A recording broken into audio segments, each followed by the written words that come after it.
Welcome to my YouTube channel pure real knowledge. आज आप लोग को ब्लड ब्लड रिलेशंस का इम्पोर्टेंट कंसेप्ट बताएंगे जो कि हर एग्ज़ाम में पूछा जाएगा। ब्लड रिलेशन यह 3 टाइप का क्वेश्चन आता है। एक लैंग्वेज फॉर्म जो भाषा के रूप में रहता है, जो पॉइंटिंग किसी को पॉइंट करने के टाइप में रहता है, या कोडेड फॉर्म में रहते हैं। तो बिना टाइम वेस्ट किए डायरेक्ट आपको कॉन्सेप्ट में चलते हैं। तो पहला है ब्लड रिलेशन में आपको फैमिली चार्ट, जो ट्री बोलते हैं, फैमिली ट्री बनाना आना चाहिए, जिसको कहते हैं आपको फैमिली ट्री। फैमिली ट्री परिवार का चार्ट जो कहते हैं, एग्ज़ाम में आपका इस रिलेटेड क्वेश्चन रहता है, ये बनाना आना चाहिए। तो सबसे पहले ब्लड रिलेशन में हम लोग को 2 चीज़ जानना होता है, जिसको लिंग और इंग्लिश में जेंडर कहते हैं। जेंडर का जानना बहुत जरूरी है। जेंडर 2 तरह का होता है। जनरली ब्लड रिलेशन में हम लोग यूज़ करते हैं 2 तरह का, मेल और फीमेल। तो मेल को कहते हैं हम लोग प्लस सिंबल से डिनोट करते हैं, और फीमेल को माइनस। मेल को जैसे मान लीजिए ए अगर मेल है तो ए को प्लस कर देंगे, बी अगर फीमेल है तो बी के ऊपर माइनस कर देंगे। ये हम लोग का यूज़ होता है ब्लड रिलेशन में। ब्लड रिलेशन में और एक चीज़ है जो कि जिसको कहते हैं आपका रिलेशनशिप, जिसको कहते हैं जनरेशन। तो इसमें जनरेशन का 2 तरह का जनरेशन होता है। एक सेम जनरेशन, एक जनरेशन गैप। तो सेम जनरेशन मतलब क्या हो गया? Same generation. सेम जनरेशन का मीनिंग हो गया जैसे ब्रदर सिस्टर हो गया, बी अगर ब्रदर के लिए प्लस हो गया, मेल हो गया। सी अगर एस अगर सिस्टर होता है तो एस को माइनस लगाना पड़ेगा, ऊपर माइनस से डिनोट करते हैं, फीमेल हो गया। तो ब्रदर और सिस्टर दोनों होता है सेम जनरेशन। उसी तरह हस्बैंड और वाइफ, अपना हस्बैंड और वाइफ माइनस हो गया, दोनों हो गया, कपल हो गया, दोनों सेम जनरेशन में हो गया, अपना जनरेशन में हो गया।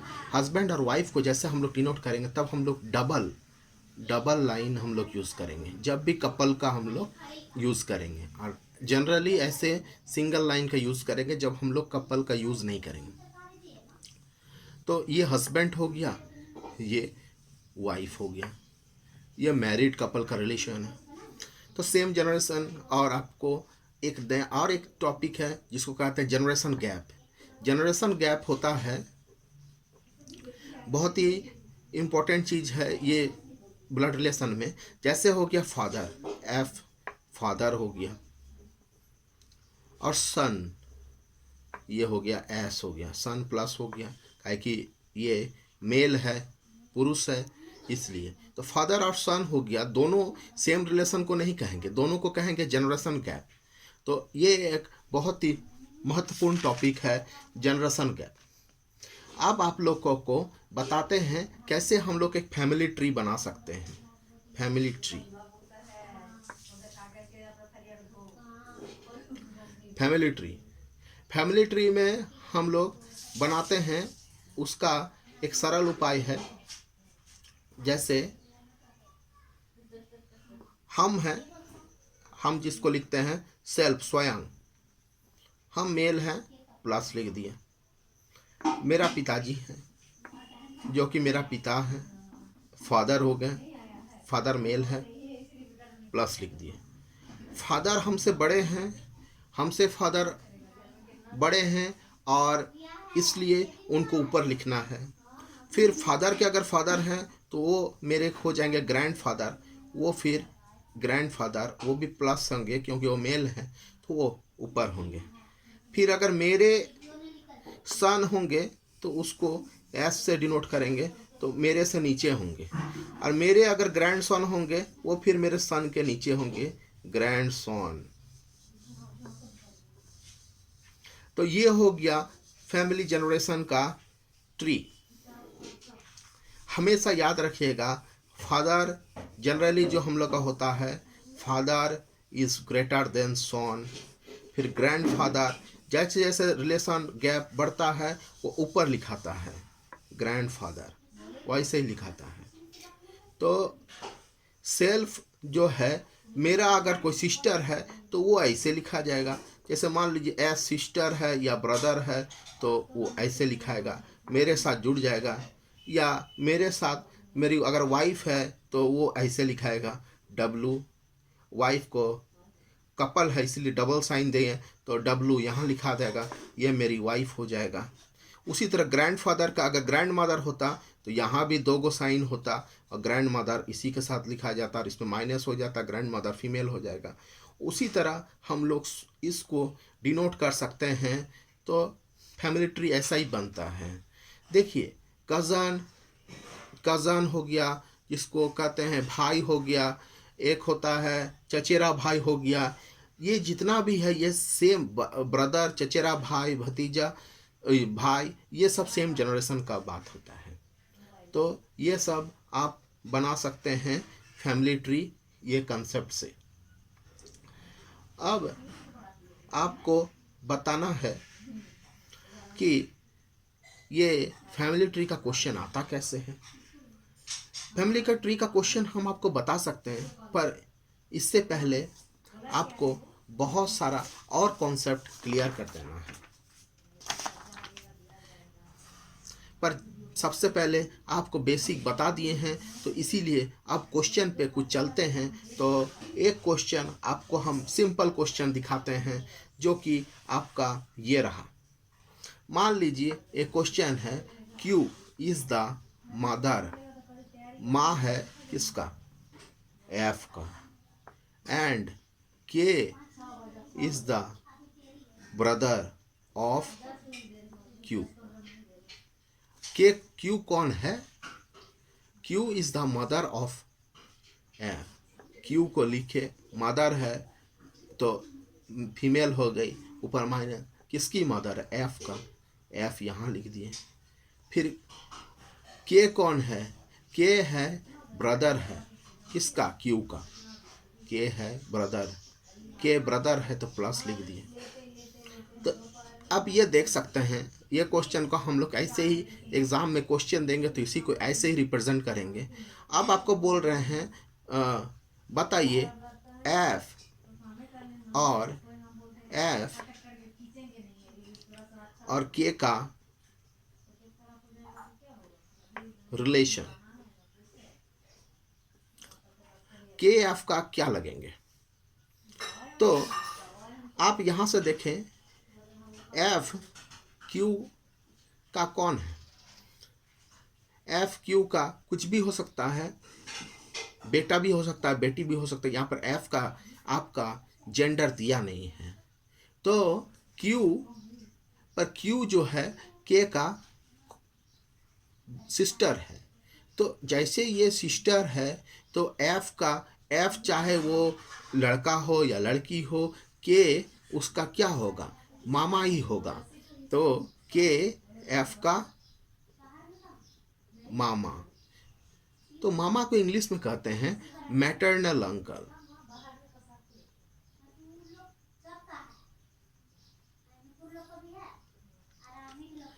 और आपको एक कॉन्सेप्ट देते हैं जो कि बहुत इंपॉर्टेंट कॉन्सेप्ट है, वो है जिसको हिंदी में कहते हैं जीजा जी और इंग्लिश में कहते हैं brother in law.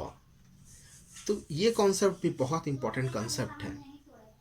Brother in law या जीजा जी का कंसेप्ट बहुत ही इम्पोर्टेंट कंसेप्ट है।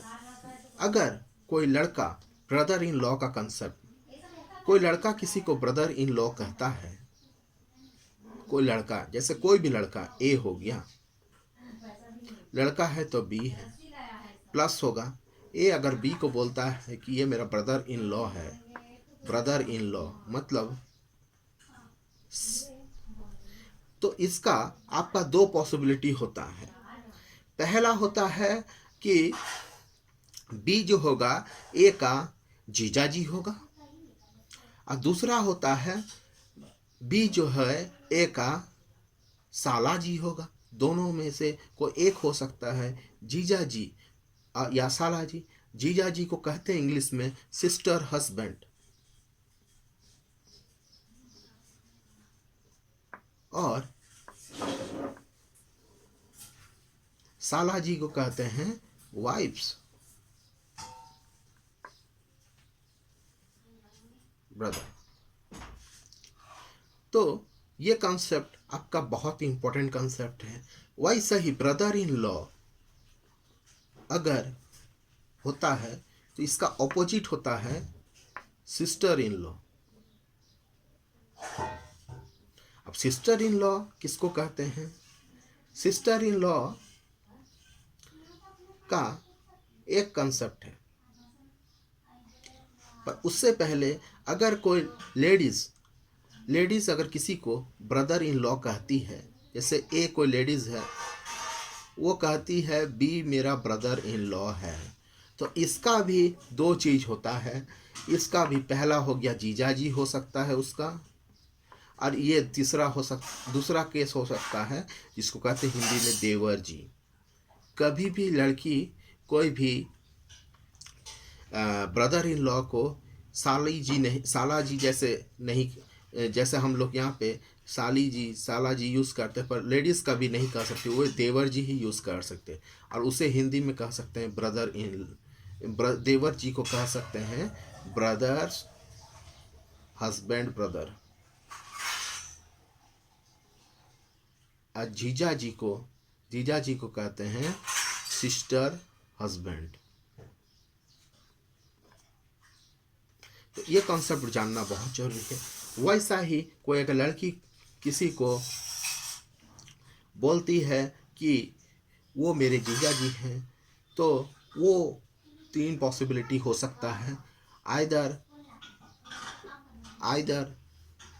वो जीजा जी हो या उसका देवर जी हो, वैसे ही सिस्टर इन लॉ में सेम केस है। सिस्टर इन लॉ में कहते हैं भाभी जी, या फिर उसको कहते हैं ननद जी, दूसरा कहते हैं साली जी, या कहते हैं उसको भाभी जी। तो वैसा ही सिस्टर इन लॉ को भी हम लोग कहते हैं ब्रदर सिस्टर्स, या वाइफ सिस्टर्स, या हस्बैंड सिस्टर जिसको ननद कहते हैं। वैसा बहुत सारा कंसेप्ट है। जैसे साड़ू भाई बोल के है, जिसको कहते हैं साली का हस्बैंड, वाइफ सिस्टर हस्बैंड कहते हैं, साड़ू भाई कहा जाता है। फिर आपको ब्रदर के फादर इन लॉ का भी कंसेप्ट है, जिसको कहा जाता है, आपको बहुत ही रिस्पेक्ट से हम लोग कहते हैं ब्रदर फादर इन लॉ, या सिस्टर के फादर इन लॉ, या मदर इन लॉ। तो जिसको हम लोग इंग्लिश में यह कहते हैं, बहुत ही रिस्पेक्ट देते हैं। तो वैसा ही आप ये सब कंसेप्ट ध्यान में रखिएगा। और कुछ क्वेश्चन है जो आपके सामने रख रहे हैं, तो वो क्वेश्चन ये रहा।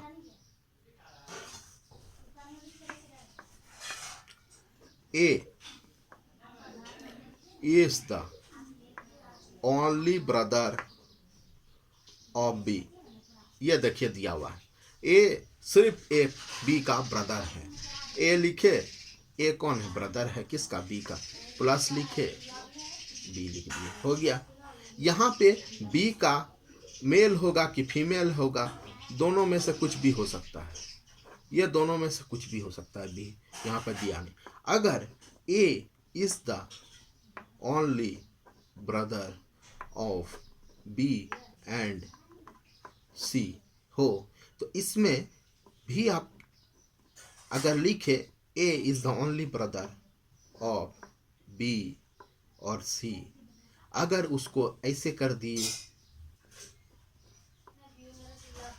तो ये गलत हो जाएगा, क्योंकि ए ही सिर्फ ब्रदर है बी और सी का, और कोई दूसरा ब्रदर नहीं हो सकता है इस फैमिली में, और दूसरा भाई नहीं हो सकता है। तो इसका फॉर्म है ए सिर्फ ब्रदर होगा, बाकी सब सिस्टर होगा। समझे? ए सिर्फ भाई होगा फैमिली में, बाकी सब सिस्टर होगा। तो ये हो गया आपका करेक्ट फॉर्म। तो इसी तरह से आपका बहुत सारा कंसेप्ट है जो आपको